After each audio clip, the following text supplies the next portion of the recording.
Very good morning, students. Happy to see you all back. Welcome to economic class.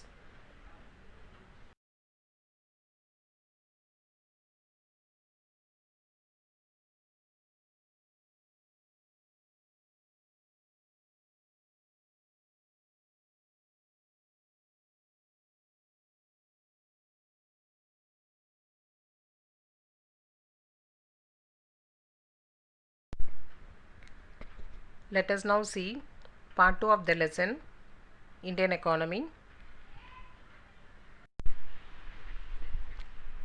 Next topic, demographic trends in India.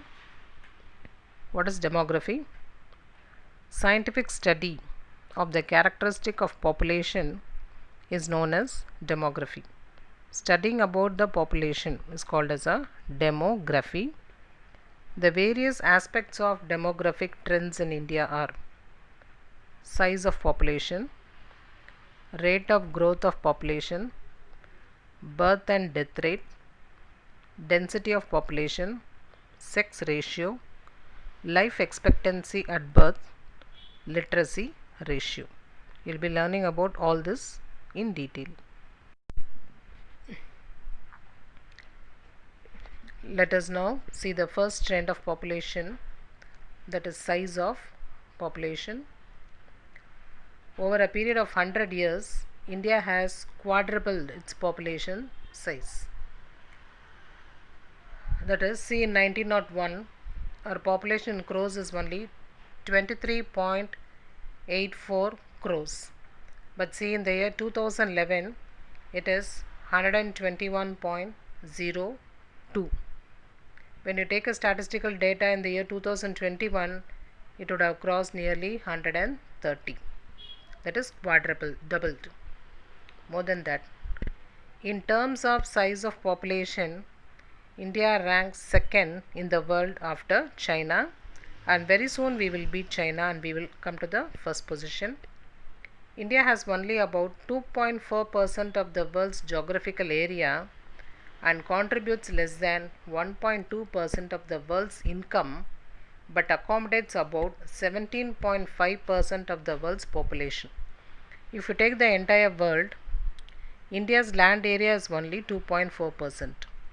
If we take the world's income, India's income is only 1.2%. But if we take the population, our population is 17.5% of the world's population. Out of 100 people, 17 to 18 people are living in India. In other words, every sixth person in the world is an Indian.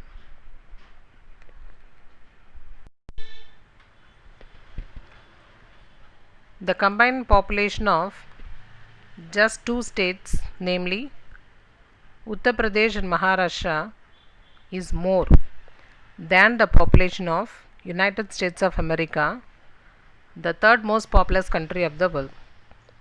Takes two states of India, Uttar Pradesh and Maharashtra.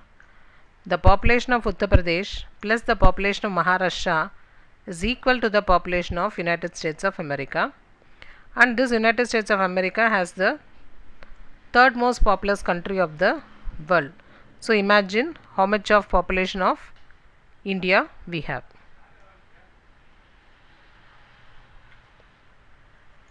Some of the states in India have a larger population than many countries in the world. Some of the states in India have larger population than many countries in the world. So, many countries in the world have population lesser than some of the population of Indian states. The negative growth during 1911 to 21 was due to rapid and frequent occurrence of epidemics like cholera, plague and influenza, and also famines. So in the year 1911 to 21, our population was had a negative growth. The main reason is because of epidemics means very dangerous diseases like cholera, plague, influenza, and also due to the occurrence of famines. So the year 1921 is known as the year of Great Divide for India's population as population starts increasing. So 1911 to 21 the population was very less, that is the growth of population is less. So in 1921 it started to increase. So that year is regarded as a year of Great Divide. During 1951, population growth rate has come down from 1.33 percentage to 1.25 percentage. Hence it is known as year of small divide. So 1921 there was an increase in population, so it is called as the year of Great Divide. In 1951 there was a decrease in the population growth rate, so that particular year is called as a year of small divide. In 1961 the population of India started increasing at the rate of 1.96 percentage, that is 2 percentage. Hence 1961 is known as year of population explosion. See what happened in the year 1961, the population of India started to increase at a great rate of 1.96, that is approximately 2 percentage. So 1961 year is known as a year of population explosion, that is more amount of population. In the year 2001 the population of India crossed 1 billion, that is 100 crore marks. The 2001 census reveals growth of youth population which is described as demographic transition. So the 2011 census reveals growth of youth population which is described as demographic transition. More number of youth population is present in 2011, so that year we can tell it as a demographic transition.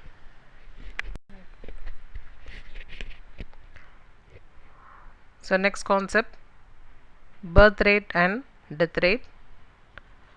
What is birth rate? What is death rate? Yes, first birth rate. Birth rate refers to the number of birth per thousand of population. For every 1000 of population, what is the total number of birth? Death rate, it refers to the number of deaths per thousand of population. For every 1000 population, what is the total number of death? This is called as a death rate. See the box given there. So birth rate was 39.9 in 1951. It fell to 21.8 in 2011. The death rate has declined from 27.4 in 1951 to 7.1 in 2011. So from the data it is very clear that the fall in birth rate is less than that of the death rate. See, birth rate has from 39 it has come down only to 21, and death rate from 27.4 it has come down to 7.11. So birth rate is higher when you compare the death rate. Kerala has the lowest birth rate 14.7, and Uttar Pradesh has the highest birth rate 29.5. That is, in Kerala for every 1000 population 14 birth will be present, that is called as the birth rate of Kerala, and in Uttar Pradesh the birth rate is 29.5. West Bengal has the lowest death rate 6.3. So in West Bengal the number of death is very less, and Orissa it records the highest, that is 9.2. Among the states, Bihar has the highest growth rate of population while Kerala has the lowest growth rate. So the four states Bihar, Madhya Pradesh, Rajasthan and Uttar Pradesh, they are called as Bimaru. Bihar, Madhya Pradesh, Rajasthan and Uttar Pradesh states have very high population. Density of population. What is density? It refers to the average number of persons residing per square kilometer. That is the total number of people living in 1 square kilometer is called as a density of population. Density of population means the total number of people living in 1 square kilometer is called as a density. It represents the man-land ratio. As the total land area remains the same, an increase in population causes density of population to rise. So it is a ratio of land to man. Land cannot be increased, land remains the constant, but population keep on increasing and makes the density of the population to rise. So how to calculate the density of population? It is total population divided by the land area of that region.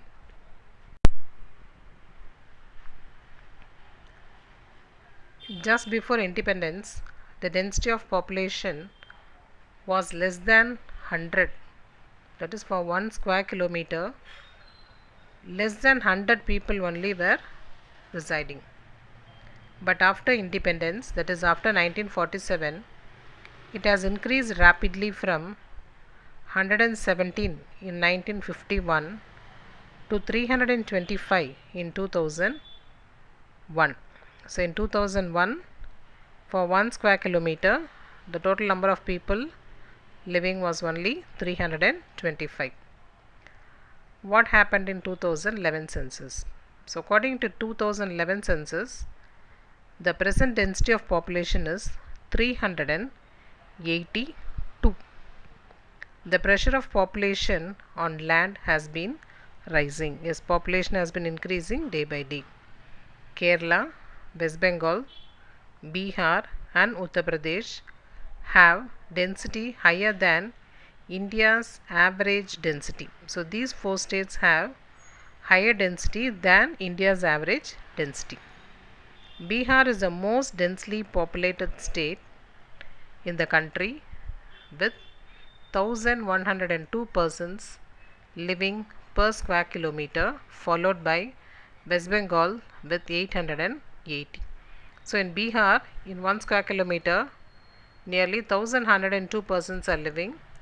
Next in West Bengal, nearly 880 persons are living.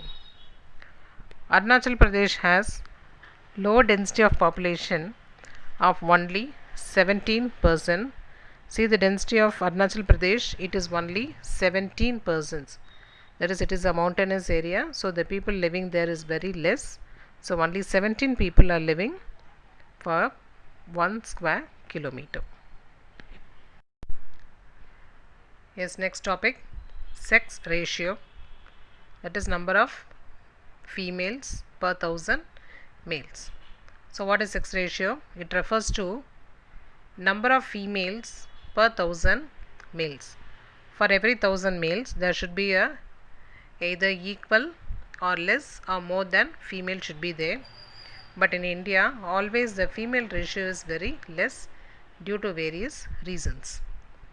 It is an important indicator to measure the extent of prevailing equity between males and females at a given point of time.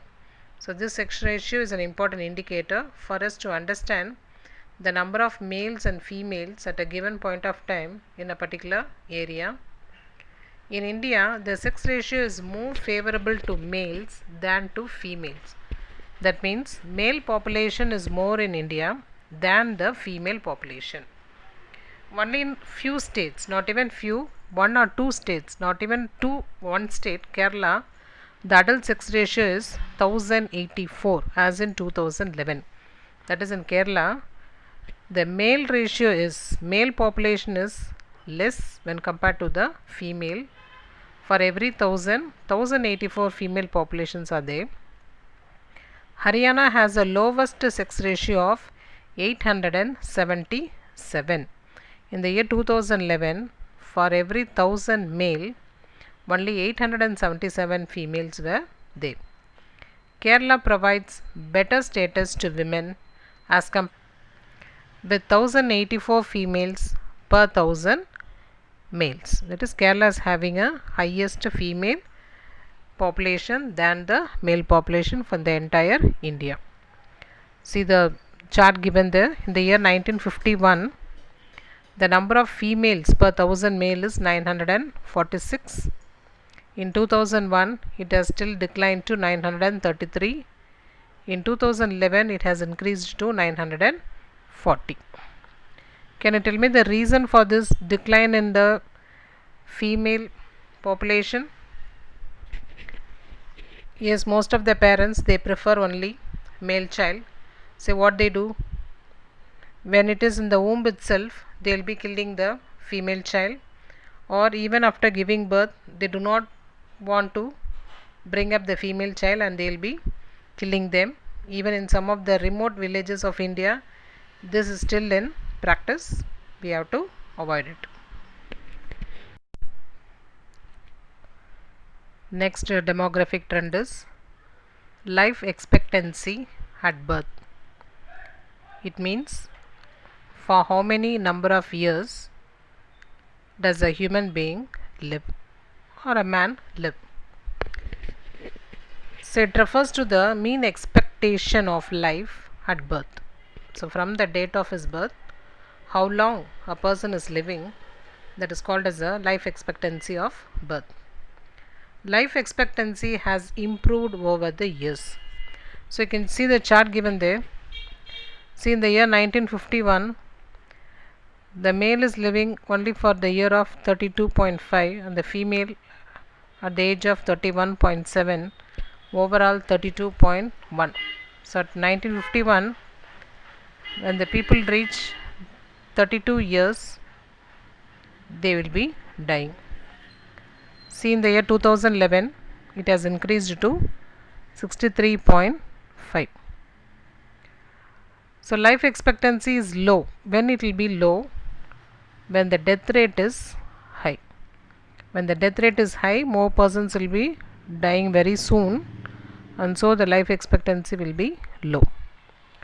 On the other hand, life expectancy will be high when the death rate is low. If the death rate is very low, then the life expectancy will be high. People will be living for many years. During 1901 and 11, life expectancy was just 23 years. See, imagine 1901, some 110 years back, people were living only for 23 years. It increased to 63.5 years in 2011. So the average age at which the people of India is living is only 63.5. A considerable fall in death rate is responsible for improvement in the life expectancy as birth. When the death rate falls, then the life expectancy at birth will increase. However, the life expectancy in India is very low compared to that of developed countries. In the developed countries, if you take, the life expectancy will be definitely more than 70 or 75. Some countries it may be even 80. But see the condition of India, the life expectancy is only 63.5. Next one, literacy ratio. What am I literacy? How many persons are educated? That's called as a literacy. And ratio, let us compare the number of male literacy ratio and the female literacy ratio. So it refers to the number of literates, number of people who are educated as a percentage of the total population. Out of the total population, how much of people have been literate, educated? In 1951, only 1/4 of the males, that is 25% of the males, and only 1/12 of the females were literate. See, at least 25% of the males are educated, but see the condition of female, it's very less, it's only 1/12. So on an average, only 1/6 of the people of the country were literates. 1/6 of the people of the country were literates, other people were illiterates. In 2011, 82% of males and 65.5% of females were literates, giving an overall literacy rate of 74.4%. So if you take in the year 2011, the total literacy ratio of India is 74.4%. So in this 74.4, the male literacy ratio is 82% and the female literacy ratio is 65.5%. See the difference between the male ratio and the female ratio, it is far, mainly because people do not prefer the female child to study. When compared to other developed countries and even Sri Lanka, the very neighboring country of India, this rate is very low. In India, if you take, Kerala has the highest literacy ratio of 92%. Now it has achieved the 10%. And Bihar has the very lowest ratio, that is only 53% in the year 2011. See the chart there. In the year 1951, total literate persons are only 18.3. So out of 100 people, only 18 people are educated. Among that, 27 are male and only 8 is female. See in the year 2011, this 18 has increased to 74.4. In that, male is 82.1 and the female ratio is 65.5. So there was a very giant improvement from 1951 18.3 to 2011 74.4. Let us go to the next topic, natural resources. So what do you mean by natural resources? Any stock or reserve that can be drawn, that is, that can be taken from nature, is a natural resource. So anything that you obtain from nature is called as natural resources. The major natural resources are land, forest, water, mineral and energy. India is rich in natural resources, but majority of the Indians are poor. In fact, any country which is rich in natural resources is said to be a rich country, but India is a country with more natural resources, but still we Indians are poor.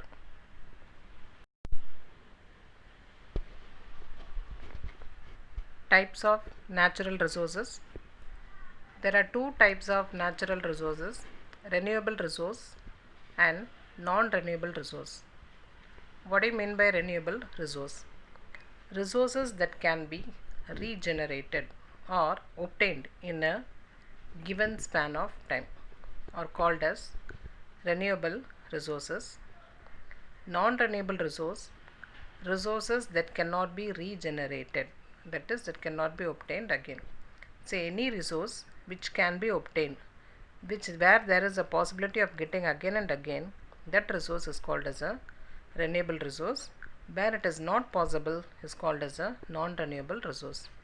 Example, forest, wildlife, wind, biomass, tidal, hydro energies, etc. are example for renewable resources. As long as the earth exists, all these resources will be present. See the example for non-renewable resource, fossil fuels, coal, petroleum, minerals, etc. We have a limited stock of these minerals. One fine day, these minerals will be washed out. Let us now see the first resources, land resources.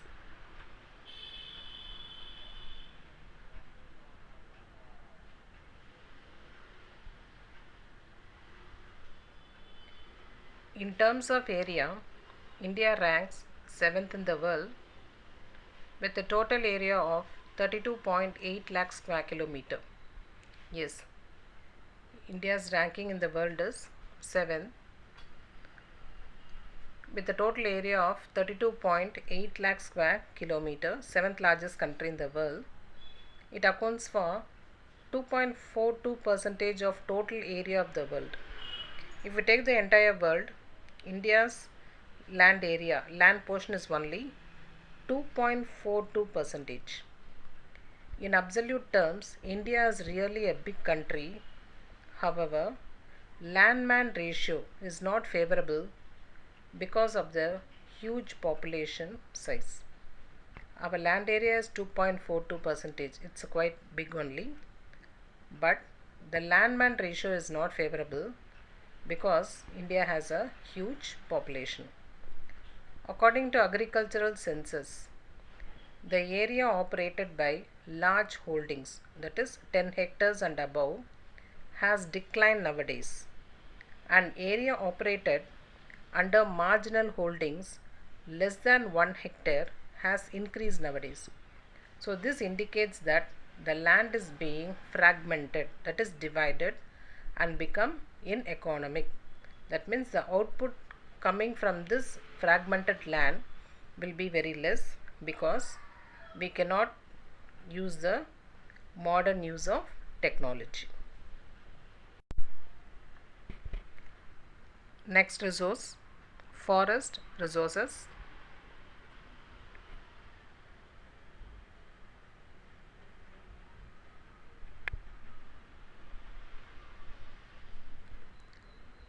India's forest cover in 2007 is 69.09 million hectare. See, we have a vast forest resources. Of this, 8.35 million hectare is very dense forest, that is very thickly forest. 31.90 million hectare is moderately dense forest, that is not very dense, moderate. The rest, 28.84 million hectare, is open forest. Let us see now the important mineral resources of India. The various minerals available in India are iron ore, coal and lignite, bauxite, mica, crude oil, gold and diamond. Let us first see the iron ore resource.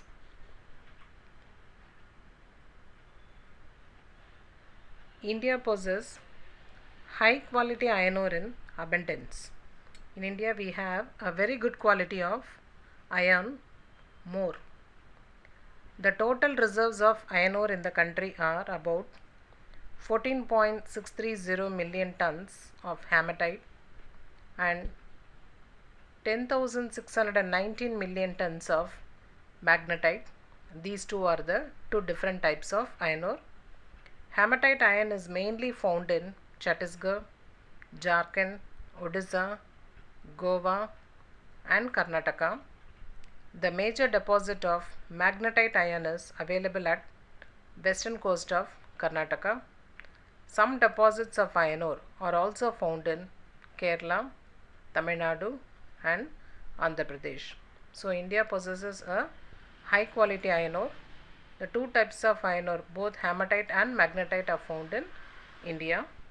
Hematite is mostly found in Chhattisgarh, Jharkhand, Odisha, Goa and Karnataka. Magnetite iron is available at the western coast of Karnataka. See, the South India, Kerala, Tamil Nadu and Andhra Pradesh possess little percentage of iron ore. Next mineral, coal and lignite. Very important mineral. Coal is the largest available mineral resource of India. India ranks third in the world after China and USA in coal production. So China stands first in the production of coal. Next comes the USA and India ranks the third in the production of coal. The main centers of coal in India are the West Bengal, Bihar, Madhya Pradesh, Maharashtra, Odisha and Andhra Pradesh. Bulk of the coal production comes from Bengal, Jharkhand coal fields. Next mineral, bauxite. Bauxite is a main source of metal like aluminium. Major reserves are concentrated in the place where it is located are East Coast, Odisha and Andhra Pradesh. This metal is rich in aluminium and it is mainly useful for the aluminium production. Next mineral, mica. Mica is a heat resisting mineral. It is also a bad conductor of electricity. It is used in electrical equipments as an insulator. India stands first in sheet mica production and contributes 60% of mica trade in the world. 60% of mica trade in the world is being taking place in India. The important mica bearing pegmatite is found in Andhra Pradesh, Jharkhand, Bihar and Rajasthan. So these 4 states are rich in mica mineral.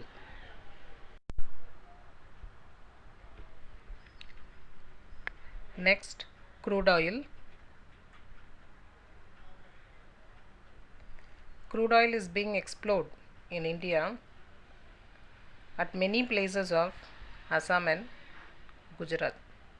So the crude oil refineries of India is only in 2 places, Assam and Gujarat. Digboi, Badarpur, Naharkatia, Kazimpur, Paliaria, Rudrapur, Shivsagar and Mount. All these places are in Assam. These are the oil exploration places of Assam. Hay of Kambat, Ankleshwar and Kalol are the oil exploration places of Gujarat. Next mineral, gold. India possesses only a limited gold reserve. That is, the presence of gold is very limited in India. There are 3 main gold regions in India. They are Kola Goldfield in Kola district, Hutti Goldfield in Raichur district, Ramgiri Goldfield in Anandpur district. Both Kolar and Raichur are in Karnataka, and Anandpur district, it is in Andhra Pradesh. Next mineral, diamond. As per UNECE, the United Nations Economic Commission for Europe, the total reserves of diamond is estimated at around 4,582,000 carats. They are mostly available in Pana, that is in Madhya Pradesh, Ramalakota of Kurnool district of Andhra Pradesh, and also in the basin of Krishna River. The new Kimberley fields have been discovered in Raipur and Pasta district of Chhattisgarh, Nuapada and Bargarh districts of Odisha, Narayanpet, Madhur Krishna areas of Andhra Pradesh, and Raichur, Gulbarga districts of Karnataka.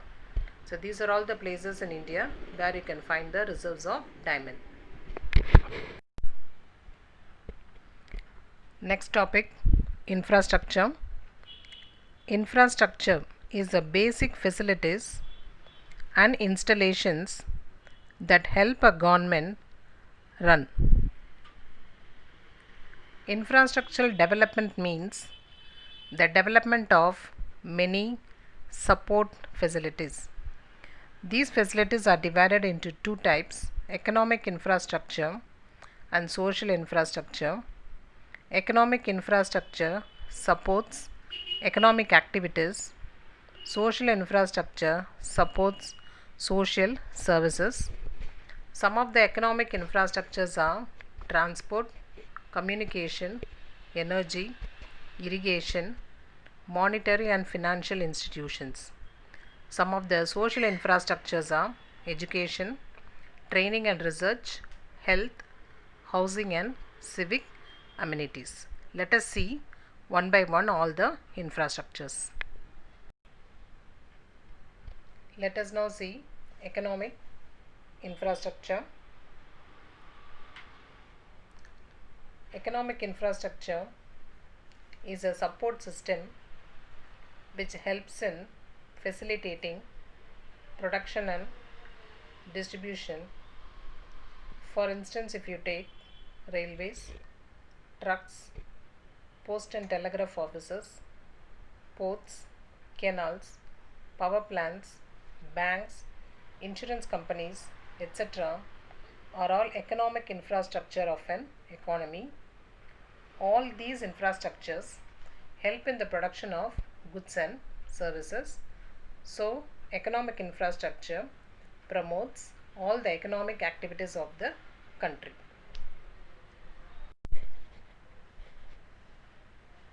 Let us now go to the next topic, transport. For the sustained economic growth of a country, a well connected and efficient transport system is needed for all the countries. India has a very good network of railways, roadways, coastal shipping, and also the airways.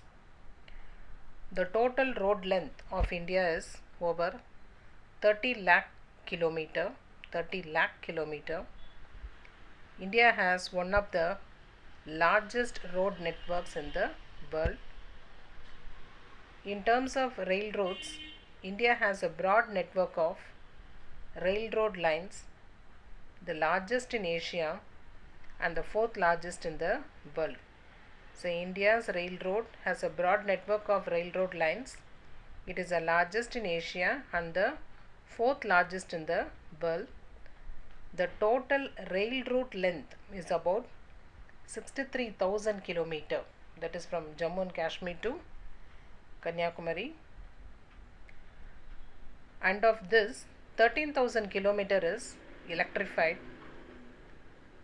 The major Indian ports including Calcutta, Mumbai, Chennai, Visakhapatnam and Goa handle about 90% of seaborne trade and are visited by cargo carriers and passenger liners from all parts of the world. A comprehensive network of air routes connect the major cities and towns of the country. We have both the domestic and international air services in India. The domestic air services are being looked after by Indian Airlines and private airlines. The international airport service is looked after by Air India.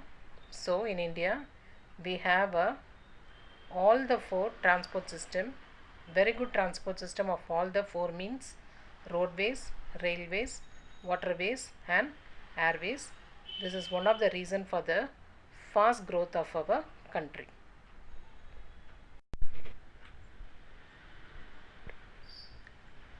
Our Indian Railways provide Wi-Fi facility first in India in Bangalore railway station.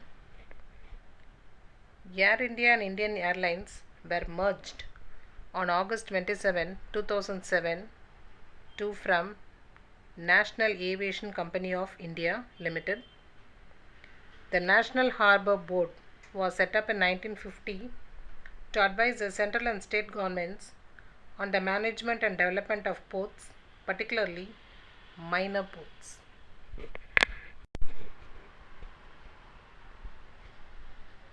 Next, infrastructure, energy. Electrical energy is one of the necessary components of our life.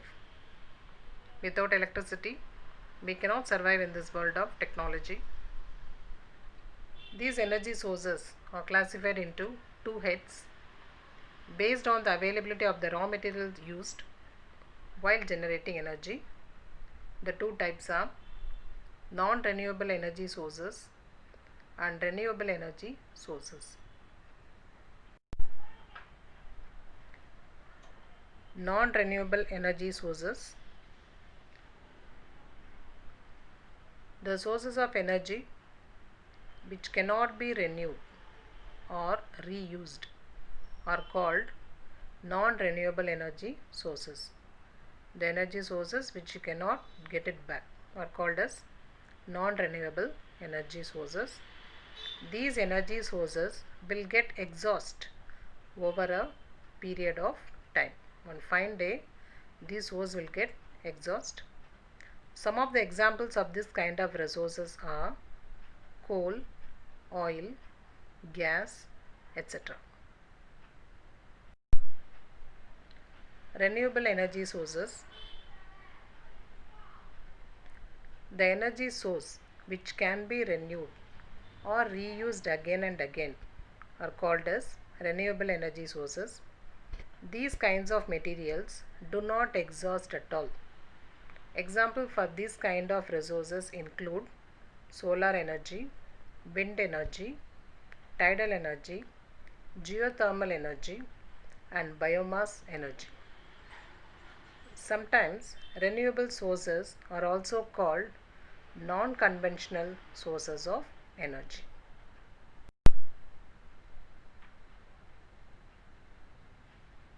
See the images of solar energy, tidal energy. What do you mean by tidal energy? Energy taken from the tides and waves of the sea. Geothermal energy, wind energy, and biomass energy.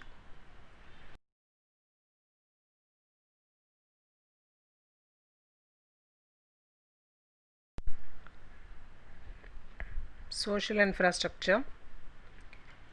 It refers to those structure which improves the quality of manpower and indirectly contributes to the growth of an economy. These structures do not support the production and distribution like that of the economic infrastructure.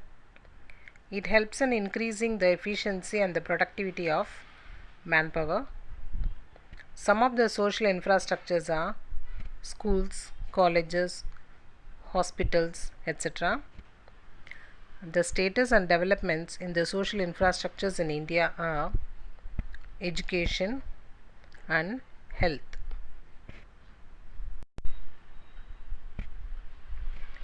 Social infrastructure, education.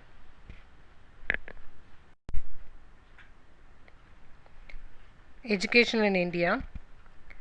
This is a very important infrastructure which molds the citizen. Our oldest type of education is Gurukul.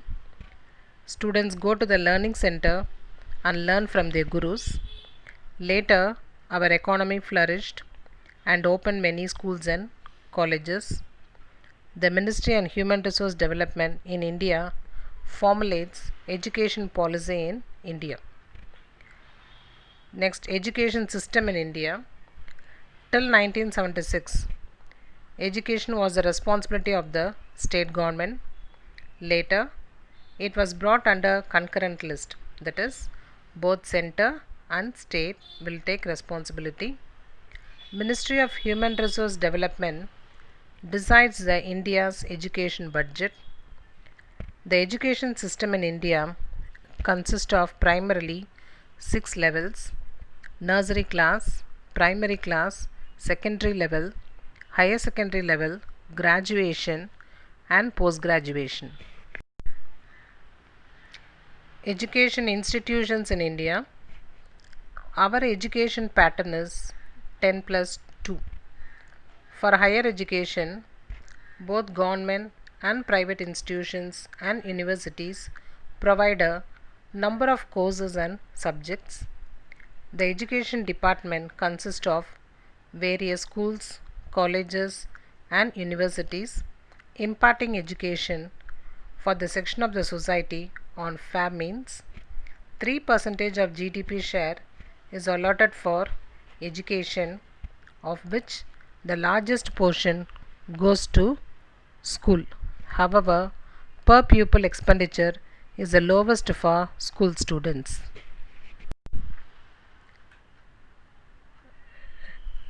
Next important social infrastructure, health.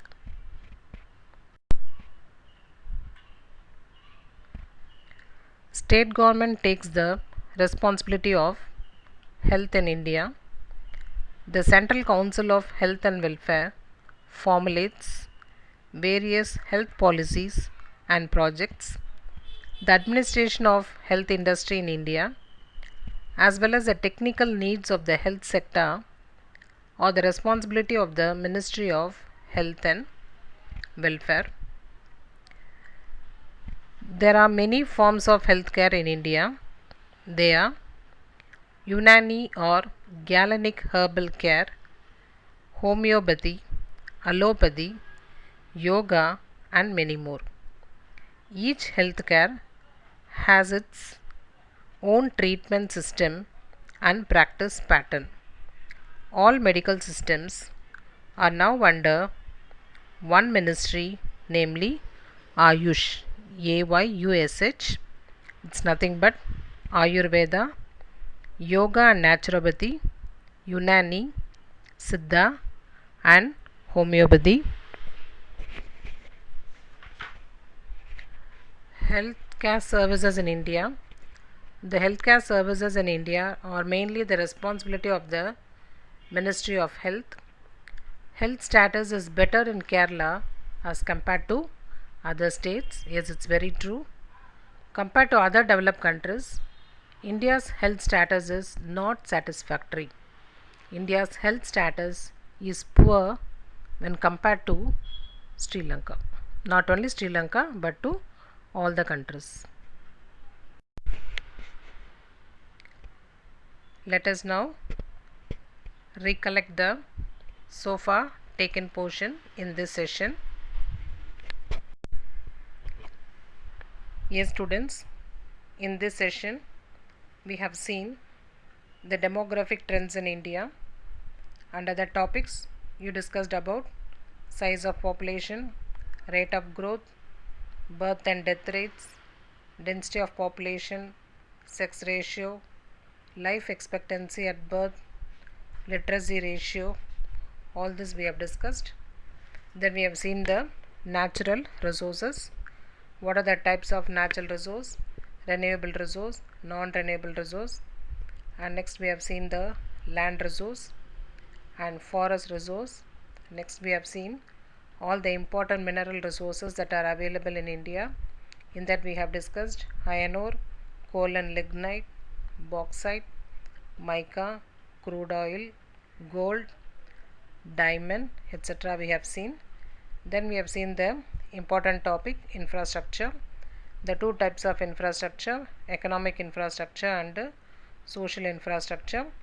Under economic infrastructure we have discussed about the transport and energy, the different types of transport, roadways, airways, waterways and railways.